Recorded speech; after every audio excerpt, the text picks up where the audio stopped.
Hey there, this is Dora from Write with Magic. Have you ever tried to force yourself to write? You know that the more you try to force yourself to write, the more you do everything but writing. You get distracted, you procrastinate, maybe your entire apartment becomes really clean, but your writing doesn't get done.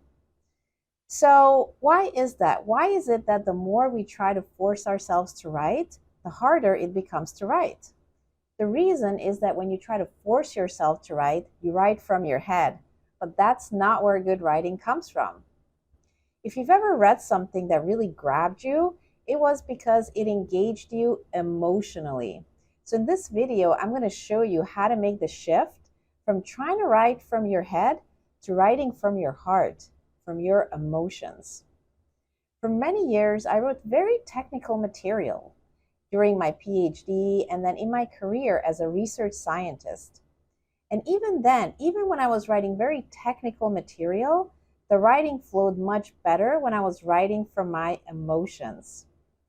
So, how do you make that shift?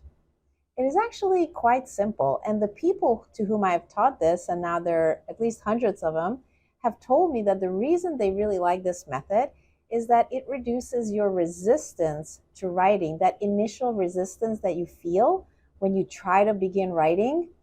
Once you overcome that resistance, it's going to be much easier to keep writing. And I've used this technique for writing essays, just a couple of paragraphs, and I've even used it to write full-length books. So regardless of how long the material is that you want to write, you can use this technique. So the first step is that when you begin writing, just be with whatever emotions come up for you. And for most people, these emotions are negative. They can be frustration, anger, disappointment, sadness. So just be with whatever emotions come up without trying to make them go away. The second step is to imagine that you have already completed this piece of writing. It could be a year from now, a month from now, or at the end of the day. It doesn't matter. Just imagine that you have already completed it. Third, step into that emotional state that you will feel when you have completed it. For most people, this is joy or freedom or feeling proud of yourself. Really embrace that emotion, feel it in your heart. Then begin writing from that emotional state. Begin with just one sentence or 5 words. It doesn't matter. Just begin writing from that emotional state. So after you've written your 5 words or one sentence, go back into that emotional state and keep writing. Write the next sentence, the next couple of words that come to you very naturally. And keep going back to that emotional state every time that you begin writing. And what you're going to find about this technique is that it will become easier with time. When I wrote my last book, I had to go back to this emotional state several times for many days or even weeks before I really got the gist of it.